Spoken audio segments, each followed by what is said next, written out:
Hola, soy Jesús Seoane, profesor del área de física de la Universidad Rey Juan Carlos, y tras el tema anterior sobre ondas, en el que se describía la ecuación de onda y sus principales características, en esta segunda parte, en este nuevo tema, vamos a tratar algunos de los fenómenos ondulatorios que se tratan de forma cuantitativa en los cursos de física de bachillerato.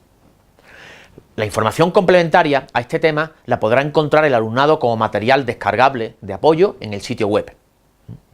Para ello vamos a empezar y vamos a dividir este tema en dos partes. En esta primera parte veremos los fenómenos de reflexión y refracción de la luz, que vamos a empezar a comentar en la siguiente diapositiva. La reflexión tiene lugar cuando la luz llega a una superficie y rebota de la misma. En ese caso se cumple justamente que el ángulo con el que incide y el ángulo con el que se refleja tienen el mismo valor. Eso se puede ver intuitivamente porque la luz se mueve de un punto a otro de tal forma que tarda el tiempo mínimo para ir de un punto a otro. Y se puede ver en el siguiente dibujo, porque si el alumno se encontrase con ese medio de separación, seguiría en línea recta. Entonces justamente lo que ocurre en la reflexión es que tiene lugar el fenómeno simétrico, y justamente esta distancia sería la misma que esta. Y como no desviaría su trayectoria si no hubiera un medio que lo separase, se cumple que este ángulo de incidencia y ángulo de reflexión son exactamente iguales. ¿Qué es el fenómeno de la refracción? La refracción justamente es el cambio de dirección que experimenta la luz al pasar de un medio a otro que tienen distinta densidad. Para caracterizarlo se define un coeficiente n, o un índice n, que es el índice de refracción, que es el cociente de la velocidad de la luz en el vacío entre la velocidad de la luz en dicho medio. Es un número adimensional, positivo, en este tipo de medios estrictamente mayor que 1, igual a 1 si el medio no cambia. Y justamente aplicando lo que comentábamos anteriormente de que la luz recorre el trayecto que lleva mínimo tiempo de recorrido, cuando tiene lugar el fenómeno de la refracción, o sea que el rayo se refracta con un ángulo distinto y sigue su trayectoria en el otro medio, la ecuación que describe dicho fenómeno es lo que se conoce como la ley de Snell, o ley de la refracción, en el cual se cumple que el índice de refracción del medio originario, del medio 1, si llamamos a este medio 1, y al medio en el que se refracta medio 2, por el seno del ángulo que forma respecto a la normal, porque en óptica los ángulos se miden respecto a la normal, a la superficie de separación de los dos medios, es igual al índice de refracción del rayo refractado por el seno del ángulo del rayo refractado, que vemos que está medido respecto a la normal. Un fenómeno de interés, en este caso, es el fenómeno de la reflexión total. Para poder entender mejor este fenómeno, veamos la siguiente diapositiva. Un fenómeno de interés que tiene lugar cuando la onda pasa de un medio más refringente a otro medio más refringente, reflejándose la onda en su totalidad, es lo que conocemos como reflexión total. En ese caso, llega el rayo luminoso y lo que ocurre es que no se refracta, sino que se refleja completamente. Eso es solamente posible cuando se pasa de un índice de refracción mayor a un índice de refracción menor, o sea, de un medio con mayor índice de refracción a un medio con menor índice de refracción. Aunque tenemos ahí la ecuación que la vamos a comentar ahora, justamente si cogemos la ley de Snell, tenemos n por seno de teta 1 igual a n' por seno de teta 2, justamente cuando se produce la reflexión total, lo que ocurre es que el rayo rebota. Y el caso límite es que se quede rasante en la superficie. En ese caso, ese ángulo sería 90 grados. Entonces tendríamos que n por seno de teta 1 sería igual a n', puesto que el seno de 90 es 1. Entonces, para que esa reflexión total tenga lugar, necesariamente se tiene que pasar de un medio más refringente a otro medio refringente. O sea que n tiene que ser mayor que n'.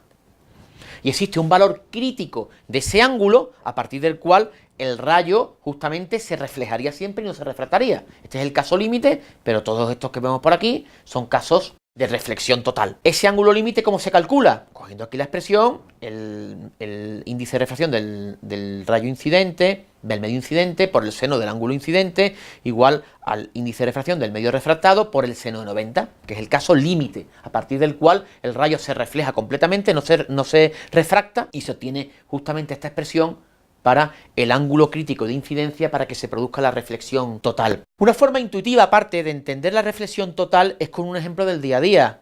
Cuando uno observa el mar desde un barco, Desde fuera, estamos en el aire, que tiene un índice de refracción aproximadamente 1, pues normalmente ve el fondo del mar, o sea, ve el mar tranquilamente y lo que hay debajo sin ningún tipo de problema, claro, porque ahí no hay reflexión total, siempre se refracta el rayo luminoso, porque pasamos del aire, que tiene menos índice de refracción, que el agua. En cambio, observamos muchas veces que cuando estamos justamente buceando debajo del mar o debajo de una piscina, nos cuesta mucho más trabajo ver el exterior. ¿Por qué? Porque estamos en un medio de índice de refracción más grande y se produce el fenómeno de reflexión total. Entonces, en muchas circunstancias nos cuesta mucho más trabajo el poder ver el exterior del agua, porque lo que está ocurriendo es que se están produciendo reflexiones totales y el rayo no se refracta.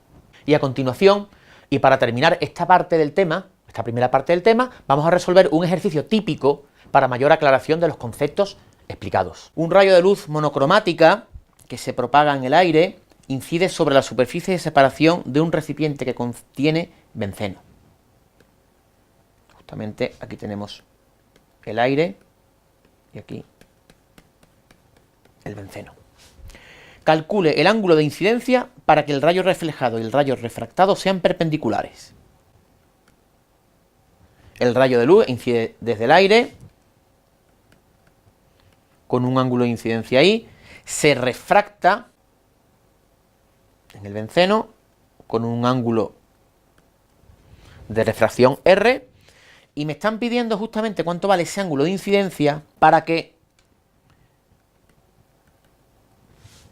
el rayo reflejado, cuyo ángulo con la normal es I, el mismo, por la ley de la reflexión, y el refractado sean justamente perpendiculares. La ley de Snell me dice que n por el seno del ángulo incidente es igual, o n1 por el seno del ángulo incidente es igual a n2 por el seno del ángulo refractado. Tenemos que ver qué relación tiene el ángulo refractado con el ángulo incidente, ya que no conocemos ni el incidente ni el refractado. Me da la relación entre ambos. En este dibujo que estamos viendo aquí, justamente vemos que este sería el ángulo incidente, este ángulo de aquí sería 90 menos el incidente, ya que son complementarios, y como este ángulo, vamos a denotarlo con otro color, y este ángulo son complementarios, este ángulo de aquí sería justamente el ángulo incidente, para que los dos sumen 90, por lo que obtenemos que ese rayo refractado sería 90 menos el ángulo incidente. Entonces ya únicamente tenemos una incógnita en la ecuación que podemos resolverla de una forma muy rápida y sencilla. N1, que es 1 por el seno del ángulo incidente, es igual a N2, que es el del benceno, por el seno del ángulo refractado, que es 90 menos el incidente. Pero todos sabemos la relación trigonométrica de que el seno o el coseno de 90 menos alfa es igual al coseno o seno de alfa. En este caso el seno de 90 menos alfa, de 90 menos i, es igual al coseno del ángulo incidente. Y despejando esta ecuación tenemos que la tangente, ya que el seno entre el coseno es tangente del ángulo incidente, es 1.501. Y calculando su correspondiente arco tangente obtenemos que el ángulo de incidencia para el cual el ángulo reflejado y el refractado sean perpendiculares es 56.3 grados al pasar del aire al benceno. Después el ejercicio pregunta, ¿hay reflexión total al pasar del aire al benceno? Y viceversa. Hemos visto justamente en la diapositiva anterior que el fenómeno de reflexión total tiene lugar cuando se pasa de un medio de más índice de refracción a otro medio de menos índice de refracción. El aire tiene un índice de refracción menor que el del benceno, luego no se va a producir reflexión total al pasar del aire al benceno. No se produce reflexión total. Y viceversa, claro que sí, por supuesto, en el caso de pasar del benceno al aire se produce reflexión total. Para terminar este ejercicio vamos a calcular cuál sería ese ángulo crítico a partir del cual se produce reflexión total al pasar del benceno al aire. De igual forma, cogiendo la expresión de la ley de Snell, ese ángulo crítico es el que tiene lugar para el cual esa reflexión total se produce rasante a la superficie que separa los dos medios, o sea, justamente cuando ese ángulo es 90 grados. Entonces tenemos justamente que esa reflexión total tiene lugar cuando se pasa de un medio de más índice de refracción a un medio de menos índice de refracción. O sea que N2, que sería 1.501, por el seno, vamos a llamarle ese ángulo crítico, alfa crítico, para el cual se produce reflexión total, es igual a 1, que es el medio, en este caso el aire, de menos índice de refracción, por el seno de 90. Y justamente despejando obtenemos que el arcoseno de 1 entre 1.501 me da un valor aproximado de 41.8 grados. Eso significa que a partir de 41.8, 41, aproximadamente 42 grados en adelante, se va a producir reflexión total al pasar del benceno al aire.